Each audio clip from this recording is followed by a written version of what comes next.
Hello and welcome to our worldwide audience to today's final panel discussion. And the panel is going to be on sepsis in women, epidemiology and disparities.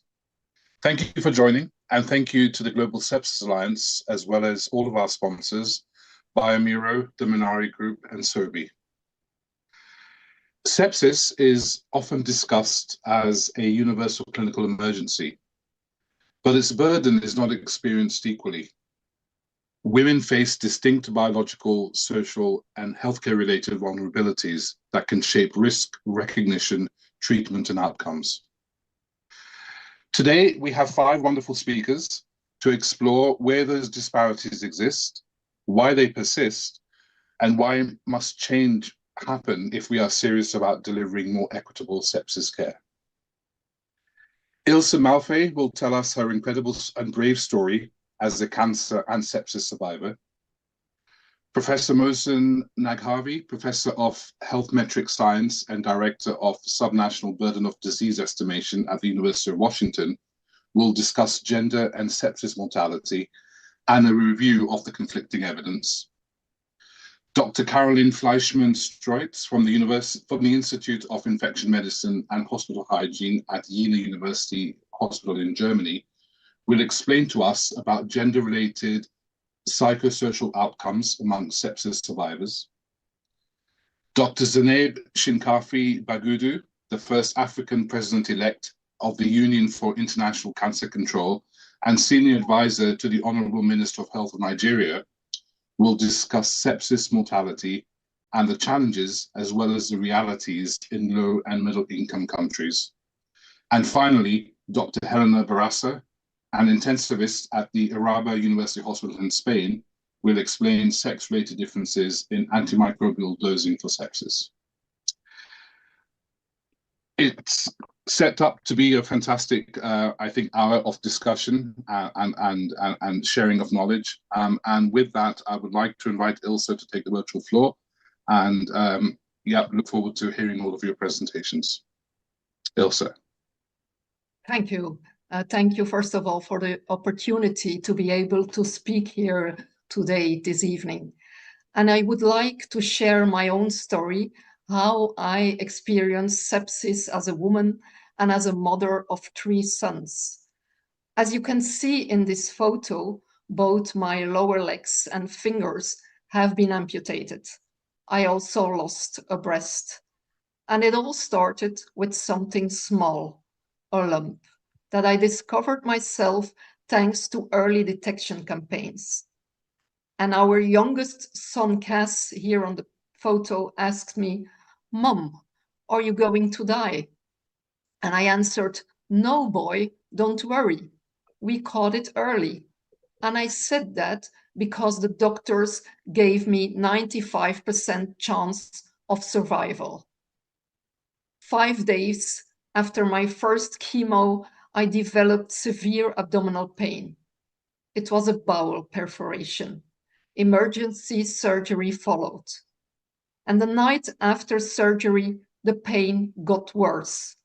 And yet the doctor said, "Don't worry, you will be home within a week." My husband took this photo and he showed it to Cass and said, "Mom just needs a lot of rest. She will be home in a week." And every day, Cass said to my husband, "Mom will be home in 6 days, in 5, in 4. He counted down the days. For me, this is the most difficult photo of my entire journey. In a moment, I will tell you why. But first, I want to show you a short video of what happened after this photo was taken.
Because of a healthcare-associated infection, I developed sepsis, and it spiraled out of control.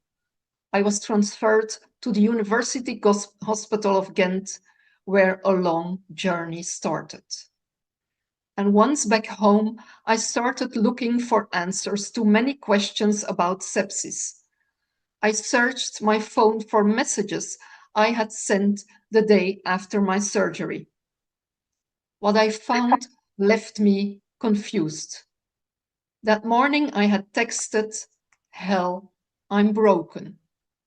And then in the evening I texted, "I can't go on anymore. I'm lying here alone, suffering terribly."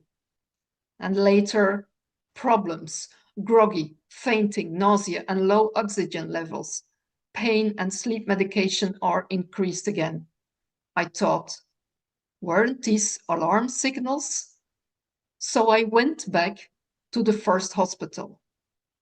And the doctor said, "Madam, I reviewed your medical file and I would act in exactly the same way today."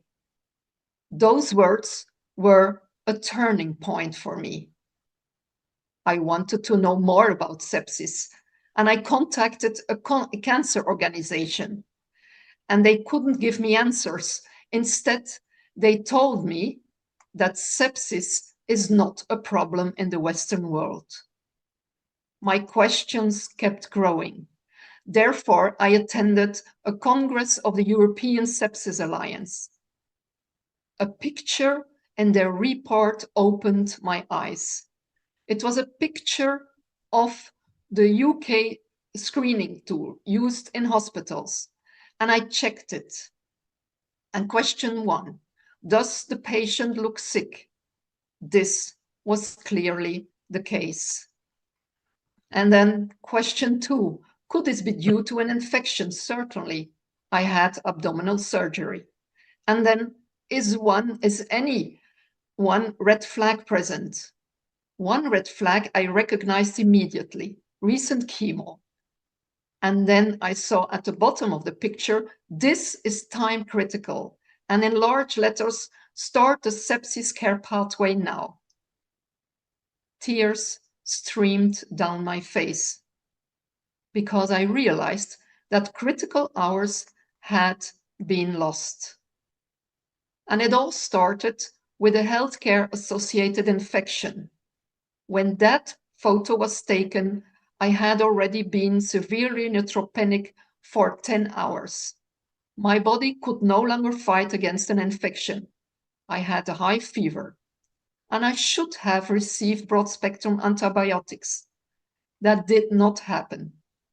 And that was the first domino to fall. My condition visibly deteriorated throughout the day and night. I developed all the symptoms of sepsis, but no one connected the signals. And then the dominoes fell.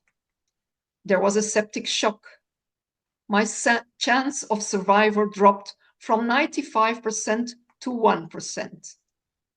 And the 7 days our son Cass had counted down became 487 hospital days. I underwent 22 surgeries with lifelong consequences. For me, for my family. 2 members of my family suffer from severe PTSD, and our lives changed forever. The warning signs were there for hours, but no action was taken. And that is where the system failed. I found it unacceptable that some hospitals still do not use simple screening tools to recognize critical ill patients in time. And that is why, together with many victims of our patient organization, Sepsibel, we advocate for the implementation of a national sepsis plan. In terms of prevention, we ask for 4 things. Prevent infections as much as possible. Early recognition, early treatment, and awareness, especially for patients at risk like cancer patients. Just as we learned to ask when we find a lump, could this be cancer? We must also learn to ask when we see signs of sepsis, could it be sepsis? And that with this question, we can save lives, and it can stop the first domino from falling, and it can prevent someone else from having to endure what happened to me. Thank you for listening.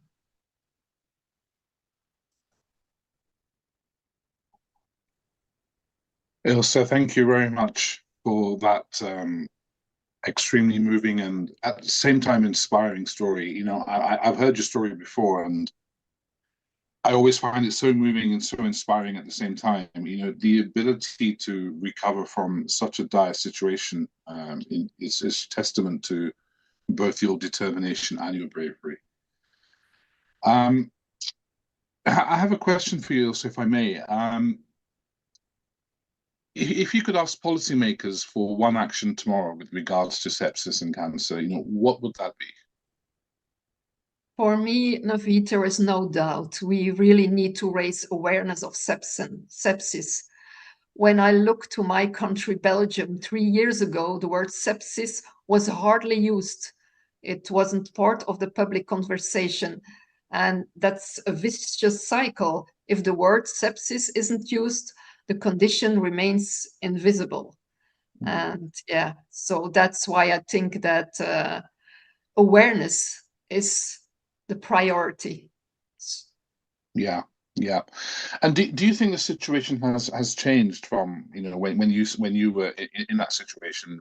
For example, does that cancer organization still think that sepsis isn't a problem in the Western world? Are opinions beginning to change?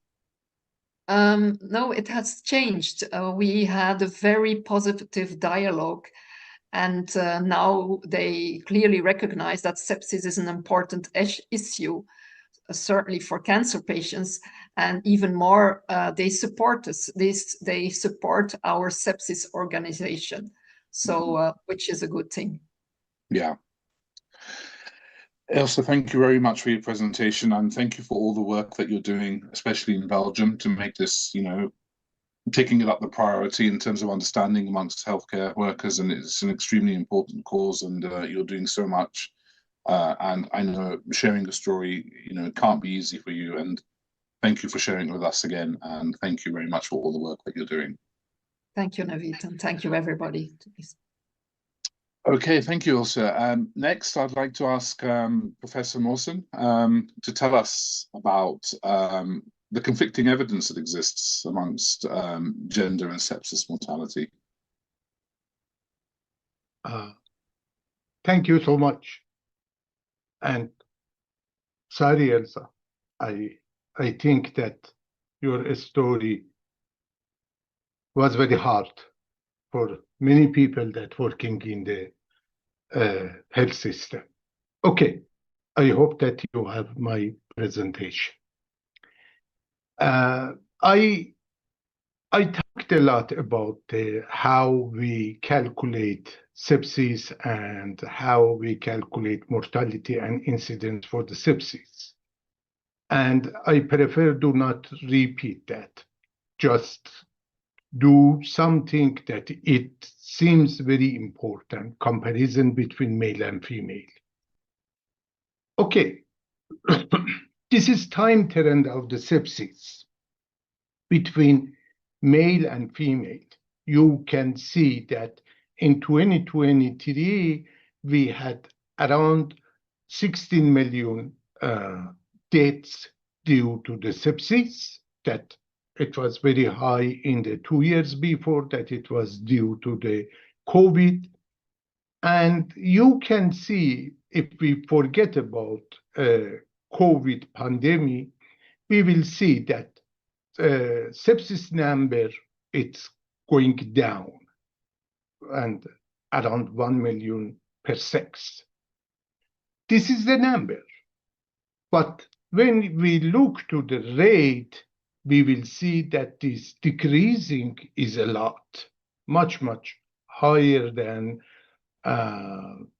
expected number that we see. And it shows it is very good. And the reason is that, fortunately, health system decreased a lot number of the children that die with the sepsis, with the different infectious disease. Then automatically number of the deaths and rate of the deaths with sepsis decreased. But if we look by the age, we will see that in the old ages, this number is going up. That is not in our conversation now. But as you see in the rate and in the number of the deaths, male is much higher than female. But do not forget that number of the deaths in the male and death rate in the male usually is higher. Then we have to drop this story and look in the other way. Now look to this one. This is cost fraction of the deaths. What does that mean? It means that from the total of the deaths that happened in the women and in the men, how many deaths was with sepsis? And you can see that in the women is much higher. Here is the point. Yes, when you look to the just number, total number of the deaths due to the sepsis, men is higher. But when you look, let's say in this way, women, if wanted to die with sepsis. This number is much higher than male. But do not forget, number of the deaths in male is higher. Okay, that is very important. And you can see that this number that was higher, it was from 1990 until 2023, including COVID period.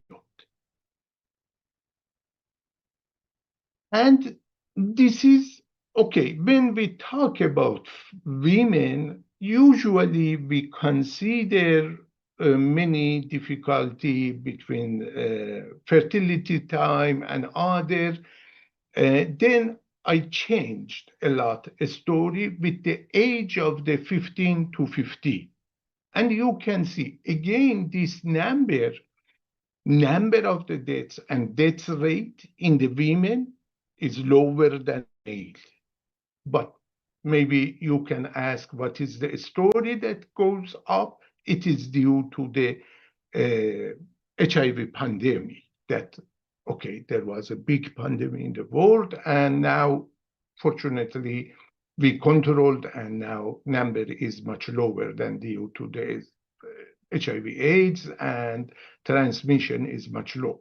But let's look to in this age group, what is the cost fraction? Again, here is the tragedy. You can see that in the 15 to 50, number of the deaths with sepsis, when deaths won't happen, is much higher in the women. And this is a very important. And you can see much more higher deaths happen in the HIV time period. This is due to the genocide in Rwanda, this like. Okay, now look to the by super region. This is we divide world to the 7 super region. And you can see that there is a very big gap, 5 times higher than other part of the world, between sub-Saharan Africa, all the African country, lower than North Africa, South Asia, that is include India, Pakistan, Bangladesh, and Nepal. And you can see it is much higher. They could decrease, but sub-Saharan Africa now is much, much higher than any other part of the world. And this is a tragedy. This is the story that we are saying, that this distributed inequality, with the big inequality in the world. And this is, I just kept women. This is the rate. And then if we look to the cost for action, we will see that top one is Sub-Saharan Africa, South Asia, and then Latin America in the recent years, especially. That is very important.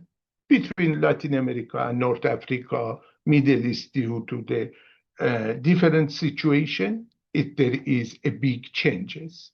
But I tried to show effect of the sex in the mortality due to the sepsis. It shows that in cost for action, it is very hard.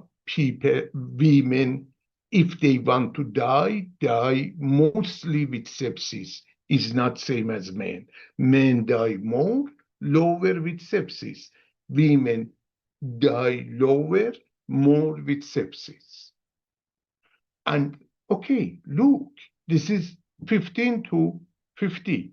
That there is a really big tragedy in Sub-Saharan Africa, and in the South Asia now is much better, fortunately. But in Africa, there is a big disparity between Africa and other parts of the world.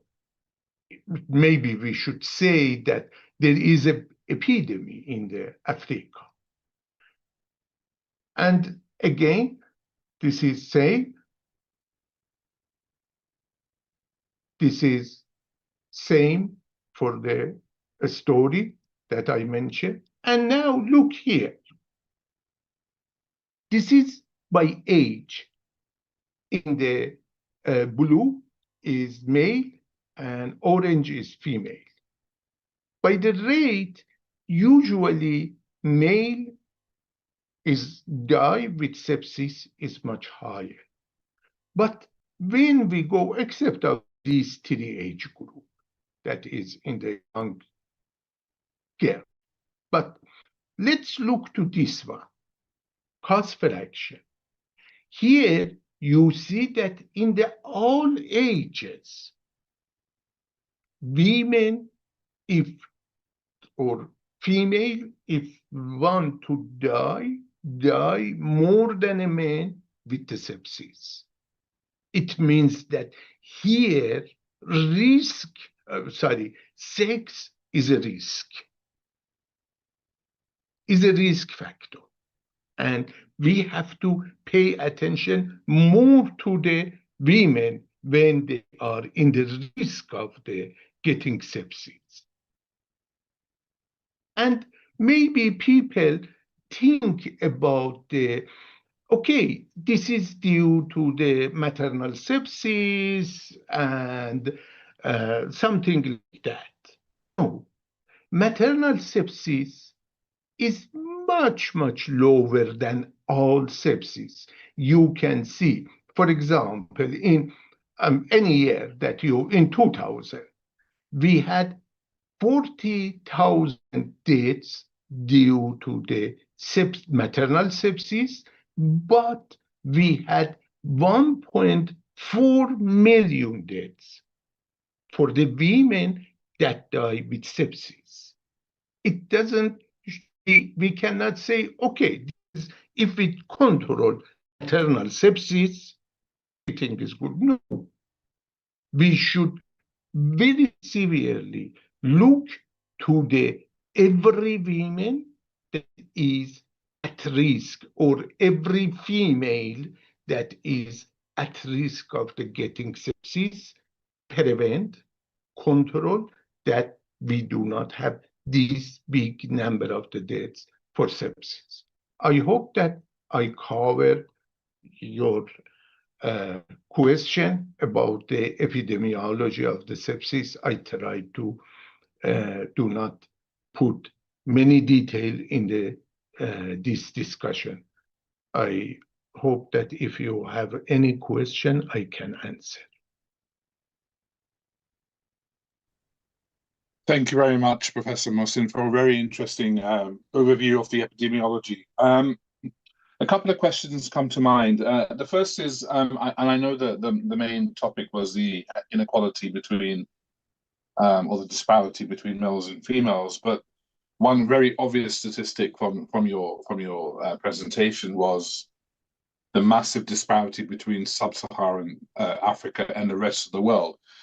But one thing that I found quite interesting was the dip. You see quite a significant dip in sub-Saharan Africa, so it comes down quite rapidly. Would you be able to explain why that is?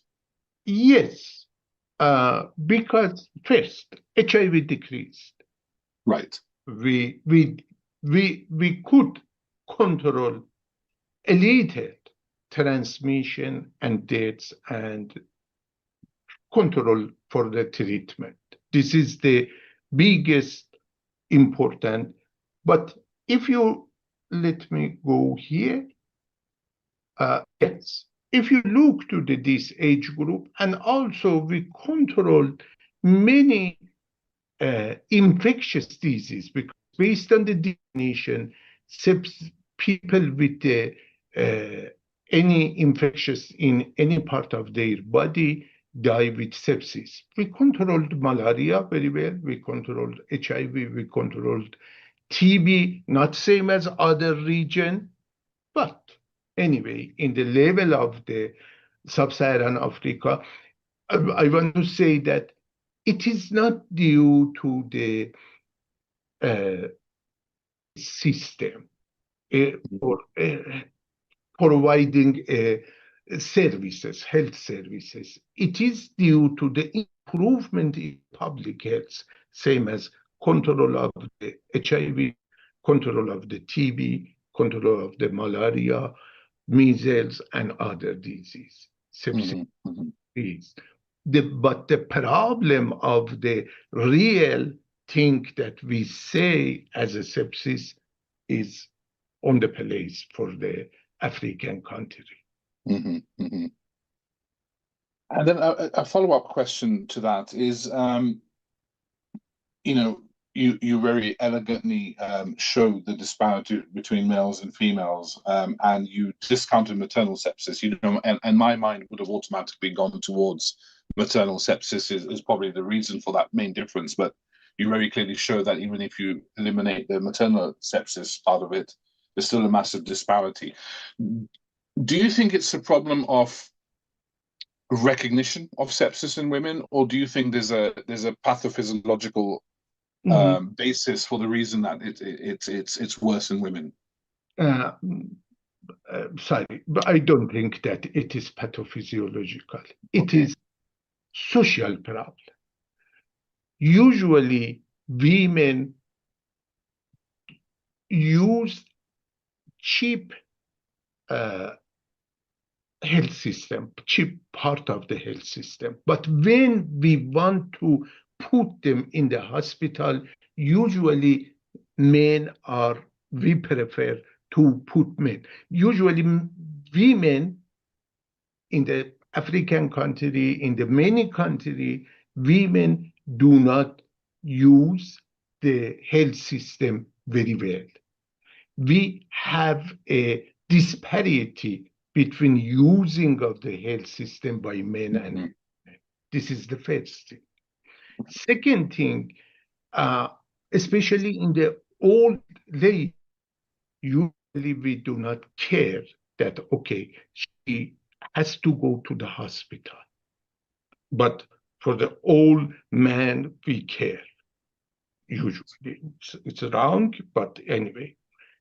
I am not a person that say that it is pathophysiological sources, but maybe it is mostly your job to say that in addition of the all of the disparity that we have in the real society, that 6 billion of the people are living, that it is disparity or it is pathophysiology.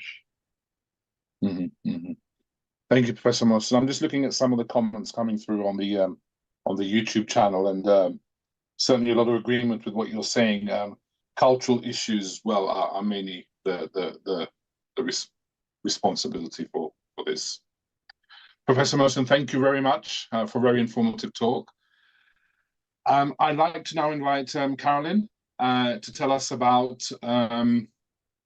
the psychosocial outcomes among sepsis survivors. Carolin? Yeah, thank you very much for the introduction and the possibility to speak about gender-related psychosocial outcomes after sepsis. So let me just start with some perspective. Stories like Ilse's underline that in sepsis, survival is not the end point. It is often the beginning of a very complex and long journey to recovery. And this is the fact because many survivors suffer from new or worsened physical, psychological, or cognitive diseases after sepsis, which are summarized as post-sepsis syndrome. And as you can see on the right, these diagnoses comprise really a broad spectrum of diseases, like fatigue, muscle weakness, difficulties walking, but also cognitive decline, depression, anxiety. So it's really a large burden. And these diseases can lead to frequent rehospitalizations, functional dependency, and impaired health-related quality of life, and delays in return to work. So if we want to understand the burden of sepsis, it's important to not only consider the prevalence of sepsis, but also the prevalence of long-term impairments. And having that in mind, an important question is if this burden affects men and women equally, or if there are gender-related disparities in sepsis long-term outcomes. And at the moment, the evidence to answer that question is really limited. So I would like to show you some of the results we gathered in our study ZEPFROG and Avenir, which based on retrospective health claims data from one large German insurance covering around 28 million insurance holders. And among these insurance holders, we identified sepsis by ICD-10 codes and detected post-sepsis diseases using inpatient and outpatient diagnosis, as well as nursing care reimbursement data. And I would like to start with some data on nursing care dependency, which is really an important outcome for patients because it is the ability to live independently and be able to do the activities of daily living. And generally, we find higher prevalences of nursing care dependency in the year after sepsis among female survivors. The prevalence is around 4% higher. And what is interesting is that there is a really large age dependency. In younger females, we have lower care dependencies, but around midlife, this changes and the incidences among females are higher. This may be to biological differences. We see also higher rates of physical impairments after sepsis, but women also show higher baseline care dependencies. And this might also be a survivor effect, as we have higher male mortality during the follow-up, which means that men are a shorter time at risk for developing adverse outcomes after sepsis. With regard to psychological impairments, it is around 1/3 third of survivors affected by these impairments. And again, we see around 6% higher prevalences of psychological impairments after sepsis.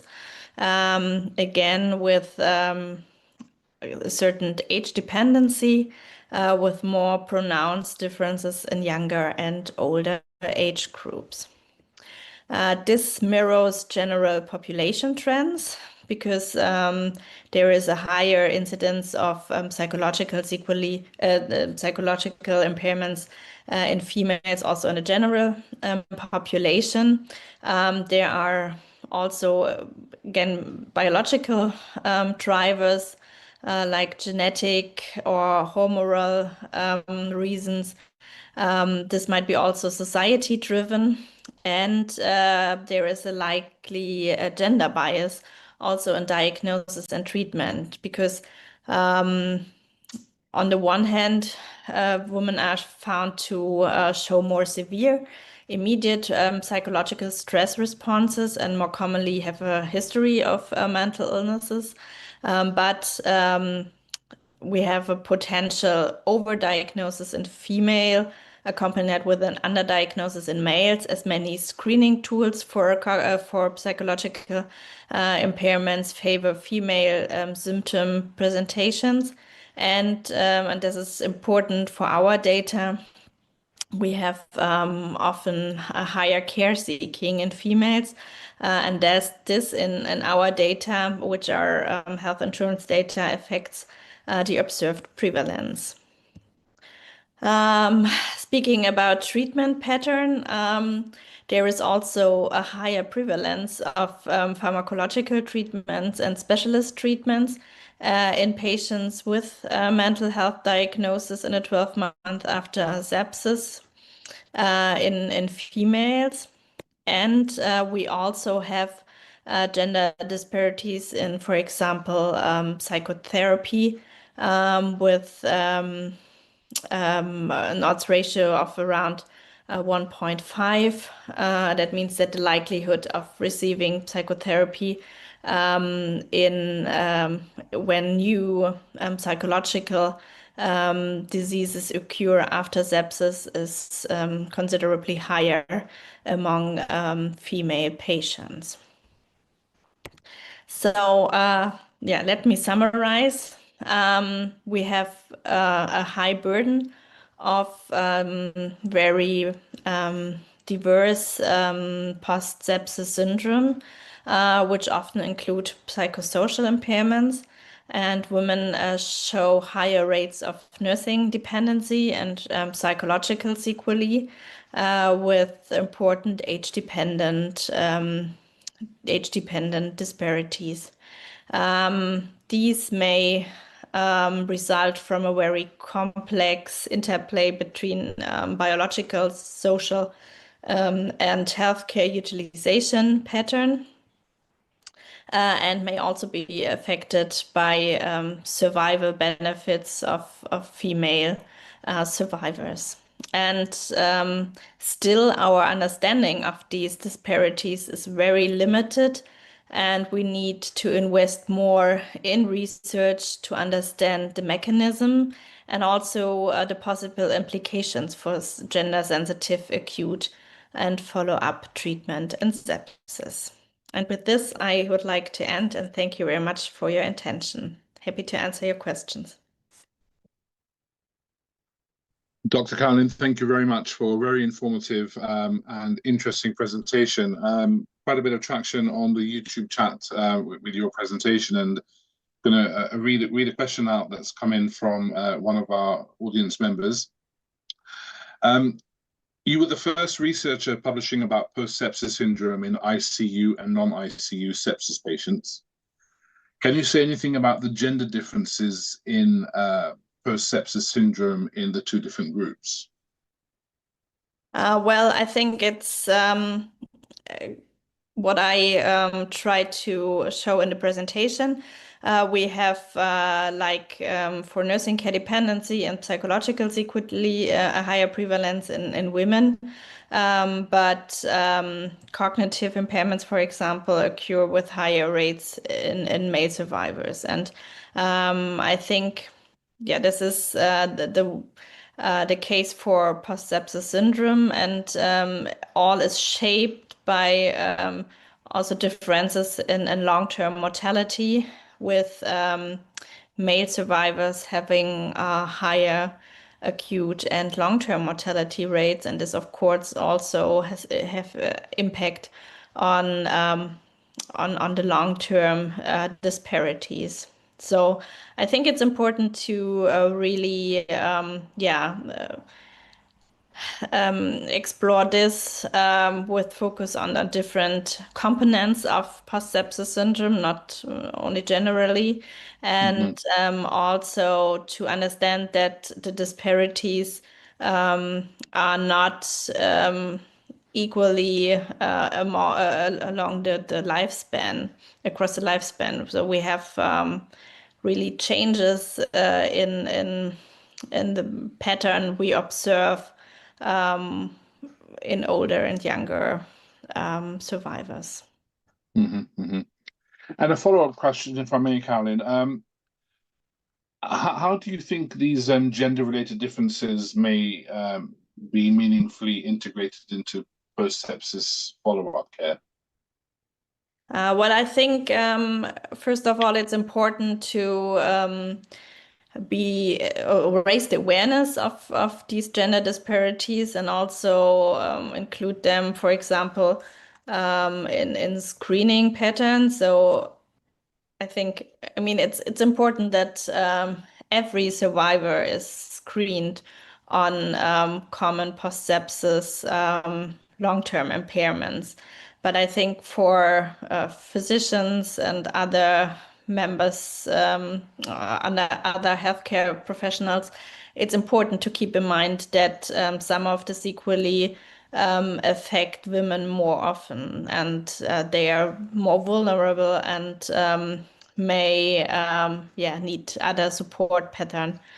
And I think in terms of follow-up care, we need to explore if it's necessary to offer gender sensitive follow-up treatments, which may root on also different pathomechanisms in women and men. But to date, we lack the understanding if this is really the case, or what are the drivers beyond psychosocial determinants.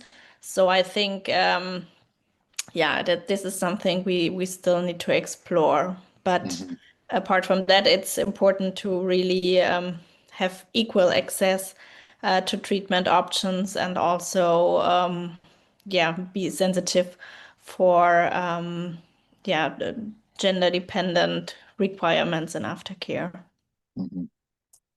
Dr. Carolin, thank you very much for your presentation and your answers to the questions.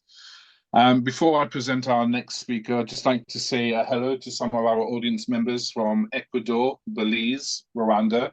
So Global Sepsis Alliance really attracting global audience. That's been absolutely fantastic. Next, I'd like to present Dr. Zainab Shinkafi-Bagudu to tell us about sepsis mortality and the challenges specifically in low and middle income countries. Dr. Zainab, over to you. Thank you so much.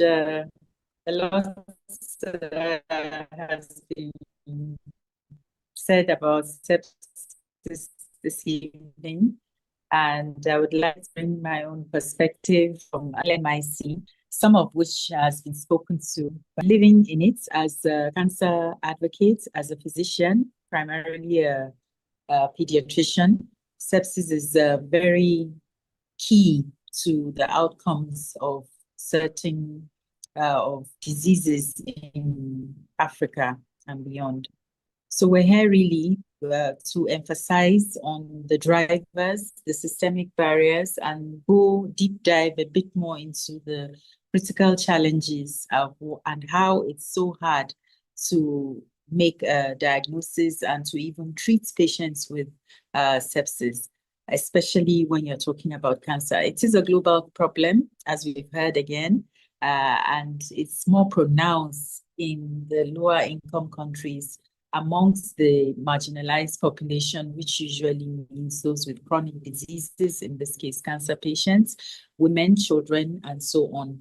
We do have a high number of displaced populations, and this also further compounds and stresses the healthcare system and makes it more difficult to adequately tackle sepsis. Oh, my slides are not suddenly. So the global burden of sepsis is quite alarming. 49 people were diagnosed in 2019, but as of 2021, the figure is nearer 166 million people. And this is not just diagnosis. A lot of them, 21 million, is reported to have ended in death. Again, women, children, patients with chronic diseases like cancer and diseases that affect the immune system, obviously, are disproportionately affected. Yes, we do not really focus on it as an issue.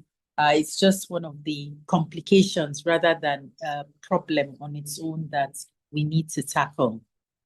This slide just shows figures from the global burden of disease, and it was published in the Lancet, highlighting the disparities and the differences between high-income and low-income countries. In terms of incidence, we saw a very nice graphical representation from Mohsen, and we're looking at about 150 million in low middle-income countries. Similarly, mortality is very high, about 20%, and which accounts for over 80% of the global death figure. And the drivers will deep dive into that a bit more. Weak health infrastructure, delayed access, and poor infection control with limited vaccination and other preventative measures like barrier care and so on. Whilst in the higher income countries, we're looking at an aging population and more hospital-acquired and antimicrobial resistant issues with chronic disease patients. The data that we have, this presentation was a bit difficult for me because there's so limited data to find. Especially when I tried to, it was better if you look at LMICs, and then it got worse as I came to Africa and I zoned down to Nigeria. It was like almost zero to have septic specific data that would enable us to even quantify the scope of the problem and where it's happening and so on. It's very weak, and there's no central reporting body.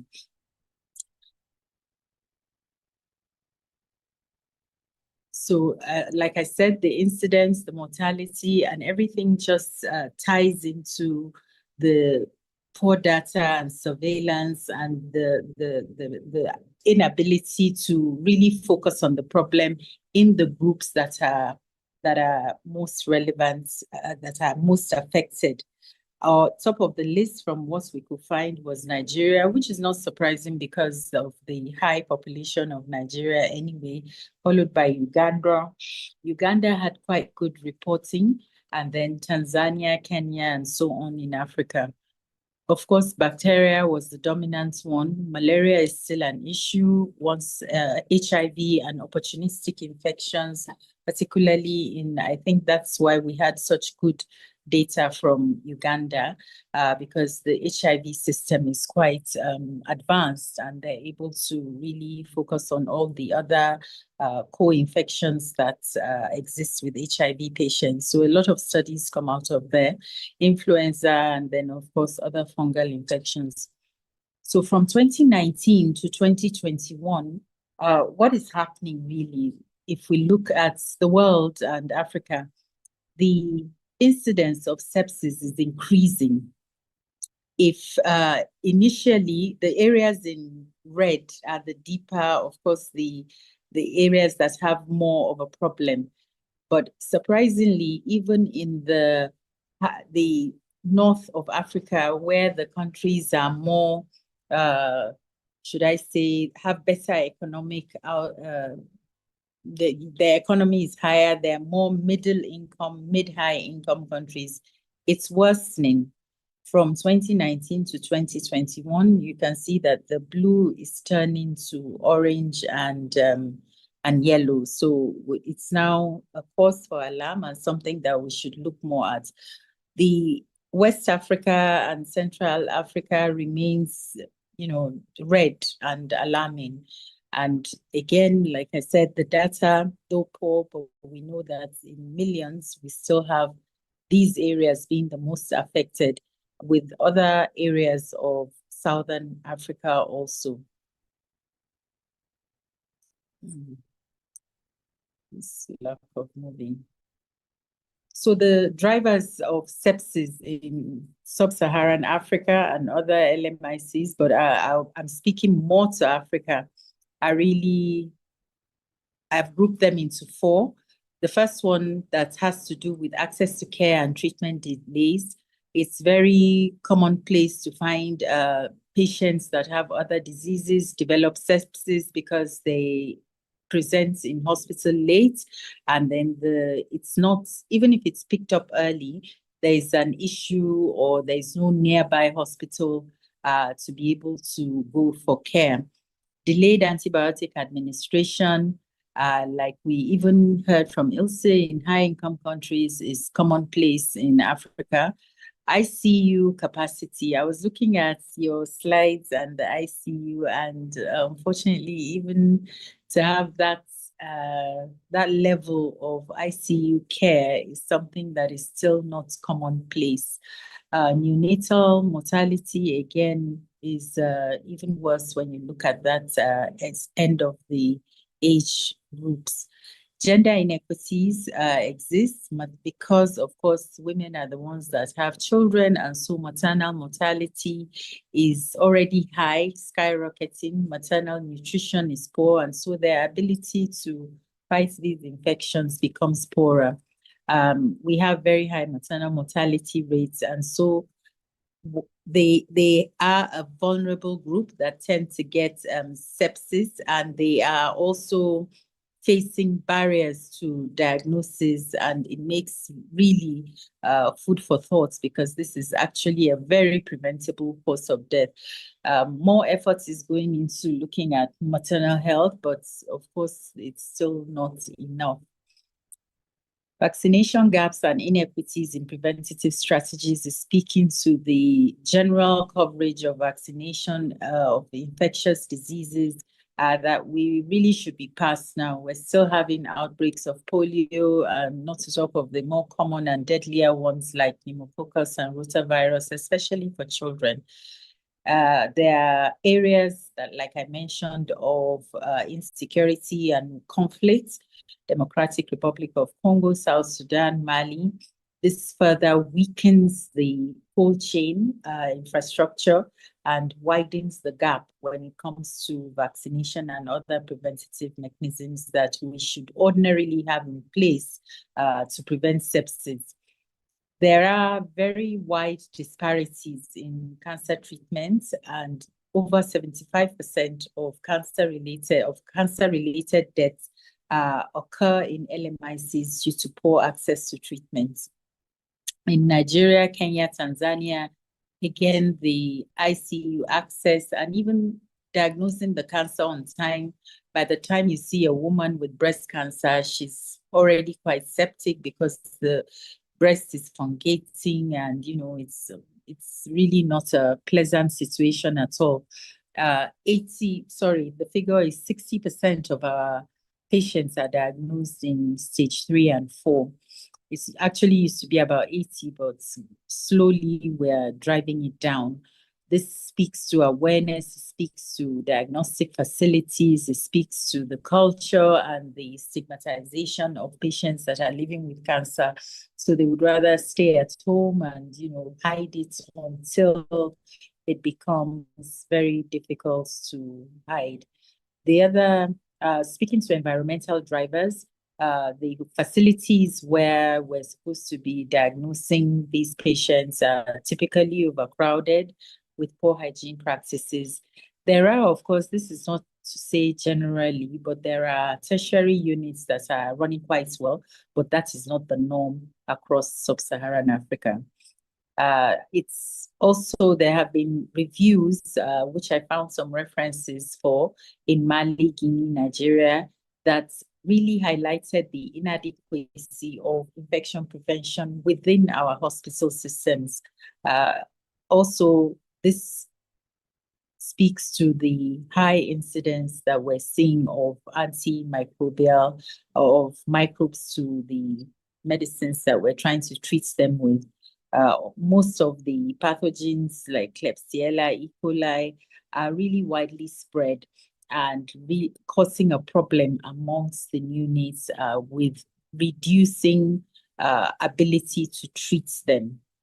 AMR is a real critical driver of sepsis, and we're still battling with it and just looking towards more new generation antibiotics instead of addressing it at the root cause of the problem. Poor reporting and weak data systems, I believe I've mentioned something about that. And then the regional and we still have regional and location-based disparities across LMICs and Africa. If you compare what is happening, for instance, in the areas of conflict to a bit more higher, those with a better health system like South Africa, North Africa, there's a wide disparity within Africa itself. We wanted to highlight the issue of data because it's potentially an area where we could look to partnerships with countries or universities or those online in high-income countries. There's a challenge, no doubt, of reliable data and research capacity generally. And we have seen with cancer patients in the work that I do, how difficult it is to quantify either the diagnosis, the help they're getting, the treatment, and the issues that they face generally. Surveillance and registration of the patients is poor. And so to further break it down to the causative factors of death like sepsis and other related things is something that we're not seeing as much of as we would like. This, of course, affects a lot of aspects, the maternal sepsis, neonatal sepsis, cancer patients, your typical ICU, and I've spoken about the microbial resistance. So it affects generally people and their quality of life.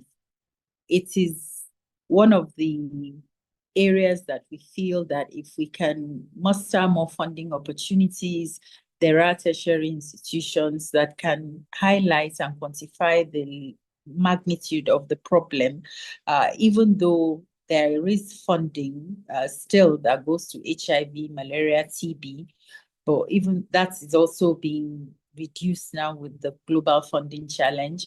But the other aspects of real life-threatening sepsis is not being funded at all. So the health information systems can be boosted as well so that we can increase data collection and make it a bit more reliable. Awareness is poor. I think somebody mentioned this before. It is often seen more as a complication rather than a condition on its own that we need to address. So that framing is not as distinct as an area of study. There is a general neglect globally. When we look at cancer patients in Nigeria, it mirrors the weakness of our health system. The delay, first of all, in diagnosing, or if I even go to the beginning of the spectrum, prevention, access to screening tests is limited and is not centralized, and there is no it's not institutionalized. What do I mean? A woman at the age of 50 doesn't automatically get a letter or a call telling her to come for her first mammogram. Ditto for the pap smear, and ditto for men with prostate cancer. So that type of systemic weakness, coupled with the background lack of awareness and, wrong ideas about what's cancer being a death sentence is, causes a huge amount of delay in diagnosis. Infrastructural issues, hospitals, the diagnostic equipment, distance that patients have to cover, further delay. Then you go to the stage of it's been diagnosed, finally, treatments. Of course, the immune system is weakened. A bug comes in and knocks the patient down. Again, the cycle begins. To diagnose that sepsis can be a challenge and usually can lead to death of the patient. Similarly, in pediatric patients, very vulnerable group, but recognition is poor of sepsis in pediatric cancer patients. We're beginning to see more and more pediatric cancer patients as the awareness, even amongst the healthcare workers, increases. I think I've spoken to most of this. So like I was saying, we were thinking a good way forward would be to really address the issue of data and surveillance and establish more maternal and neonatal registries in the tertiary hospitals that we have in the big cities, integrating sepsis into reporting of cancer registries, which a lot of work is going on in Nigeria in particular now, can be quite helpful. I know there's a team currently in Ghana looking at the registration system, the impact team. I believe they're funded by IAEA. So a lot of effort is coming into West Africa in that regard to strengthen the registration. What we would need to do is to ensure that the comorbidity, all the other factors that affect the patients, like sepsis in this particular case, is also looked at. Expanding physical care capacity also is a way forward by increasing the number of ICU, NICU beds per capita. We have a figure of 1 to 100,000, and even at that is not always the case in most cities. More training is always welcome, particularly as we see more and more flights from the healthcare professionals to high-income countries. A few more ideas that we feel can ensure that can address gender equities by caring for women, or in northern Nigeria where, the cultural norms make it difficult or can be a factor in a woman accessing healthcare, a pregnant woman. So addressing that and promoting the education generally amongst the girl child, so that we can have more nurses and more female carers. Even amongst the elites, that women tend to feel more comfortable with a woman. So let's face the facts and see how we can address that and train more female healthcare workers so that they can care to these mothers that are dying of sepsis. Regional collaboration, always a good thing to collaborate. So we need to make it urgent, visible, prioritize data collection, invest more, support gender-sensitive research, and fund LMIC-focused sepsis strategies so that we can ensure that more resources are directed to physical care and AMR surveillance. Position sepsis as a global priority, recognize that it is a neglected and urgent health issue at par with all the other life-threatening conditions like HIV, malaria, and TB, and stop looking at it as a standalone issue. Elevates the problem to global health agendas at the bodies that matter, WHO, regional bodies, the UN, to drive donor funding and policy attention. Frame sepsis control as essential to achieving our SDG targets on maternal, neonatal, and child health. So I'd like to conclude by saying that, yes, sepsis is invisible, but only because we allow it to be. The time to make it visible, urgent, and solvable is now. Thank you very much. Dr. Zainab, thank you very much for a very powerful and I think brave presentation with regards to the situation specifically in Africa. Yeah, it's quite breathtaking actually, just how much of an issue sepsis is in low and middle income countries. And one of the things that you showed in your presentation was a seemingly worsening of the situation between 2019 and 2021. And I wanted to ask you, do you think that that is perhaps, is that a real worsening, or is it a function of perhaps a better recognition of sepsis now? No, it's a real worsening. I even feel that it's underreported, or because we have underreporting. We know definitely that sepsis is not a condition that you can immediately point to and say, this is the number we have in any of the reports, health reports that we have. And then we're talking also about antimicrobial resistance increasingly.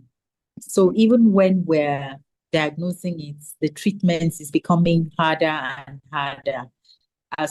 Again, if we look at the higher income countries in Africa, in North Africa, it's increasing even in those areas. So I know that, yes, there are some conditions that we think that awareness is making it, the numbers and the data more. But in this case, it's actually more, it's becoming more and more of a problem. And then when you do diagnose it and we look at the diagnosed number, like in cancer patients, there it's a huge number.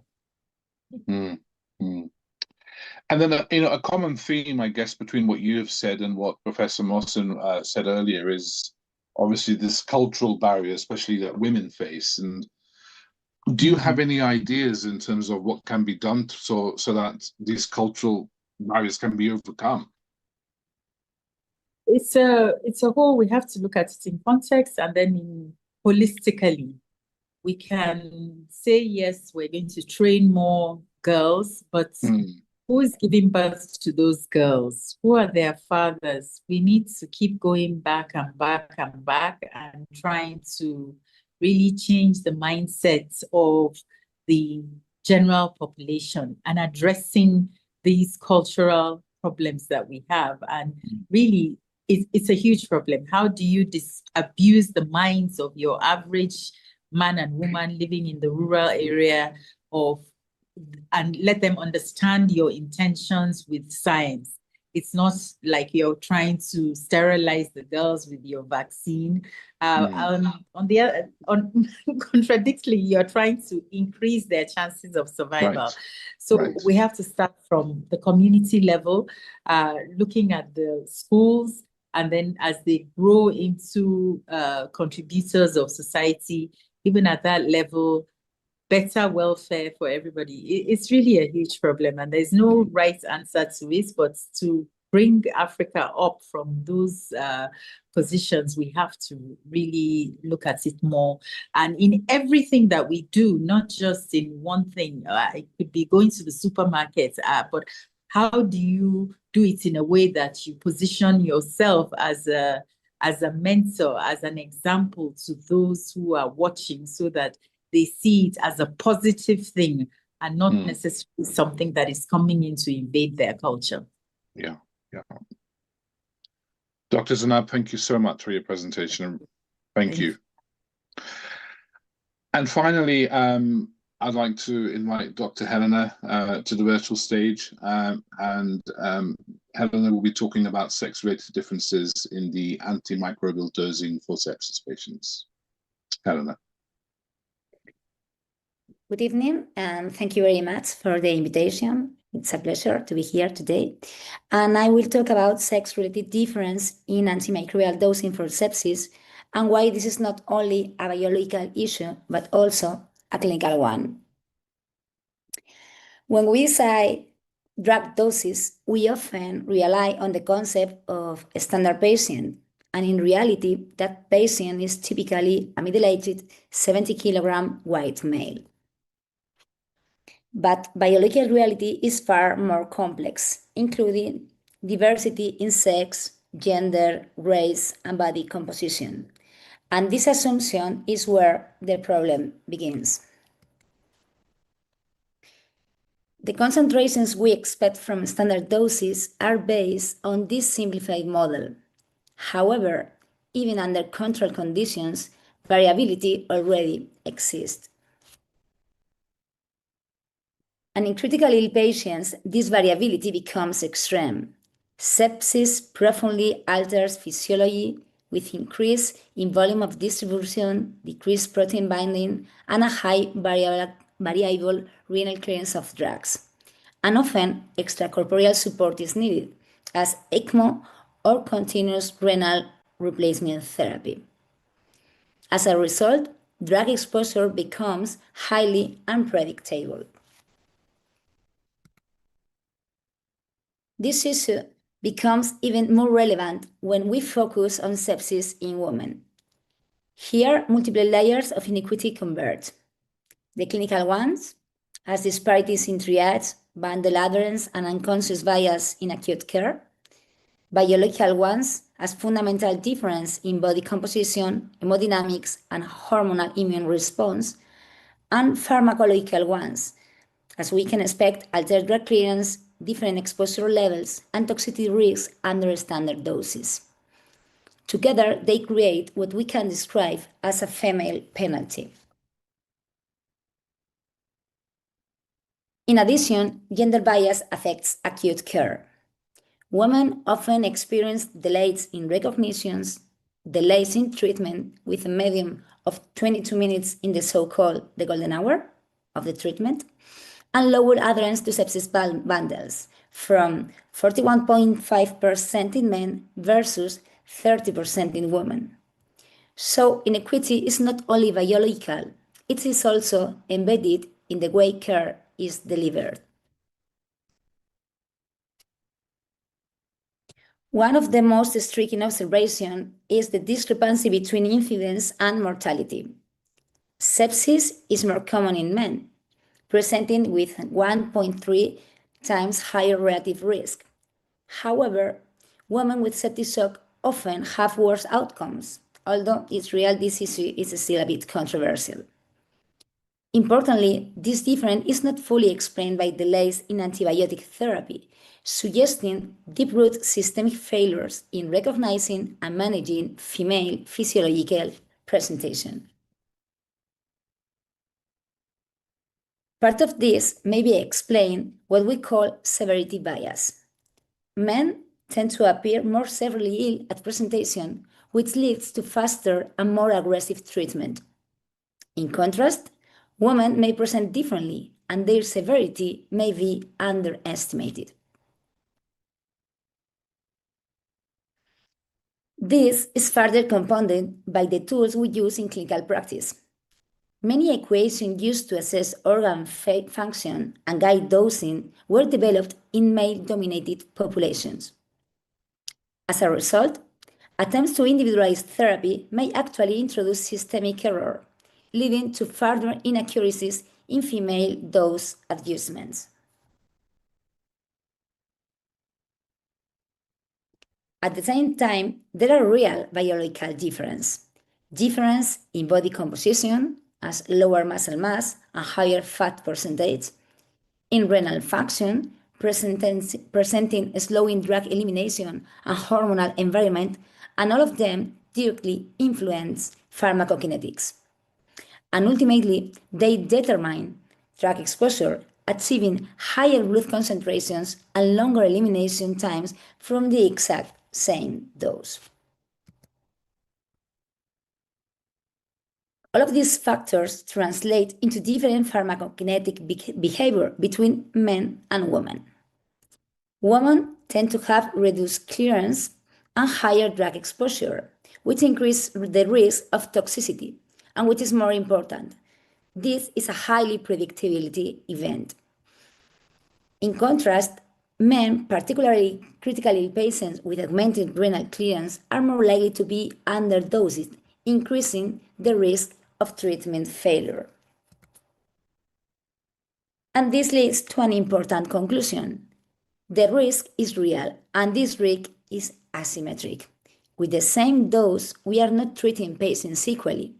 We are generating different exposures and therefore different clinical outcomes. So both biological difference as PKPD alterations, slower drug clearance, and gender-related factors such as bias in symptom interpretations contribute to inequities in sepsis care. And importantly, they interact once with each other.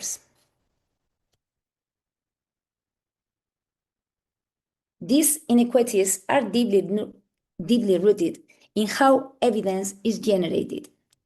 From preclinical models, where impact of biological sex is systematically not evaluated, to clinical trials with the historical exclusion of women and without sex disaggregated data, and guideline development derived from male-dominated populations. And because of that, normally sex-specific data are often lacking.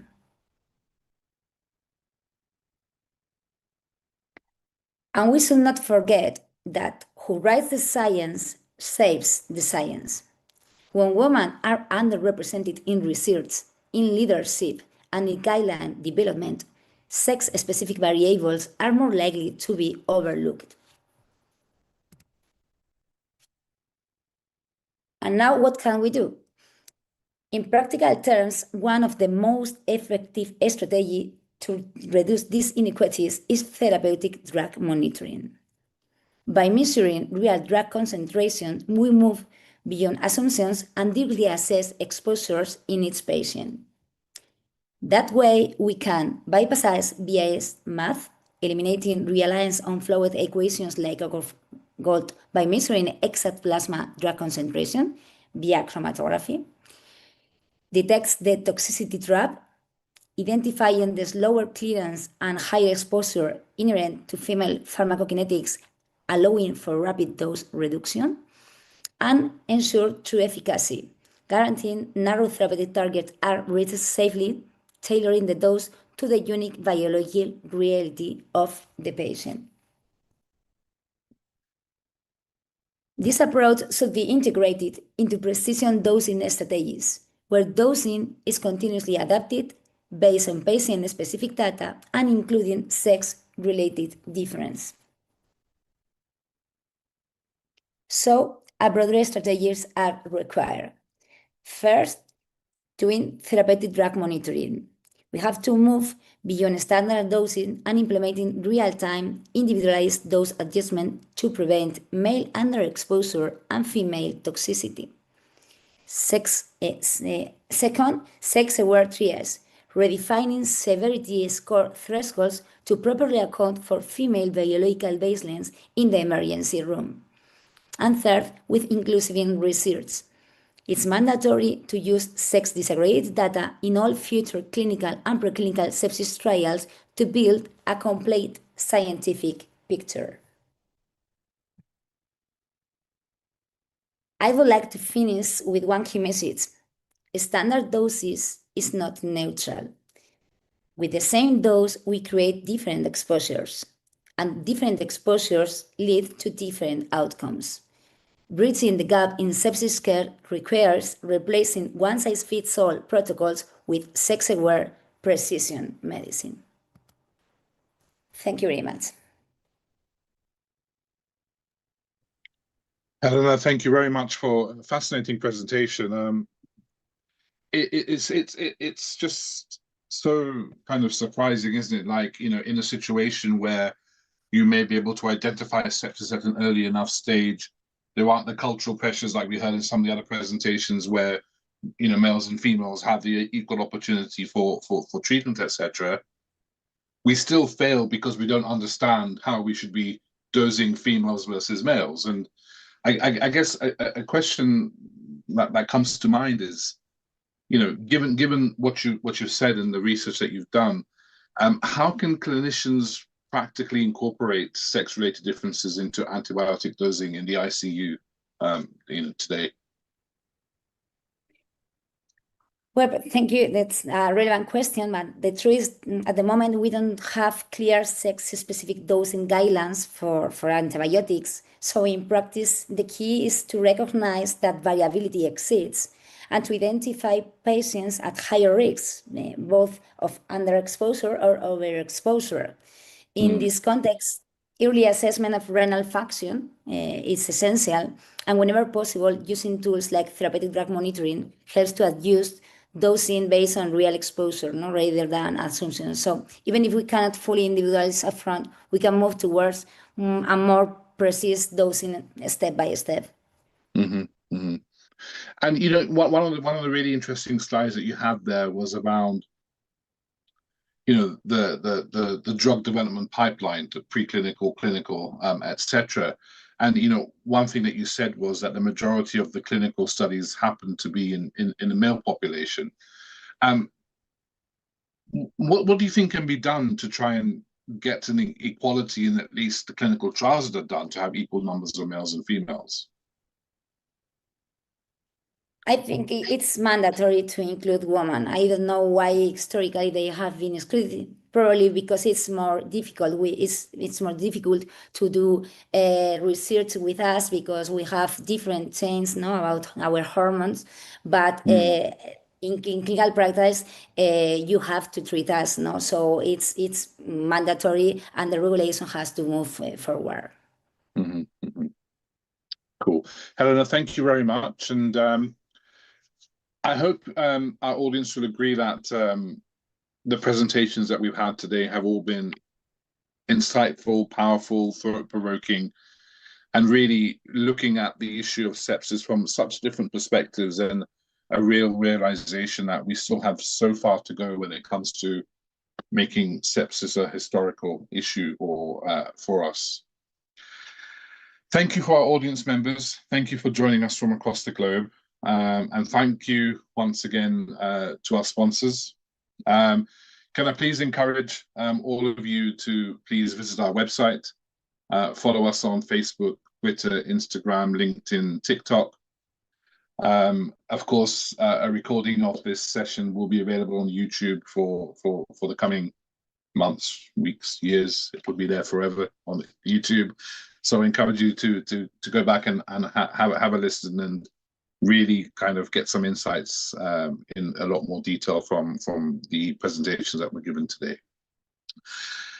So all that remains is for me to say thank you so much. I wish all of you a very good rest of the day or evening, depending on where in the world you are. And thank you so much for the opportunity to host such a fantastic panel session. Thank you. Thank you, Nveed. Thank you for being fantastic. Thank you very much. Thank you. Bye-bye, everyone.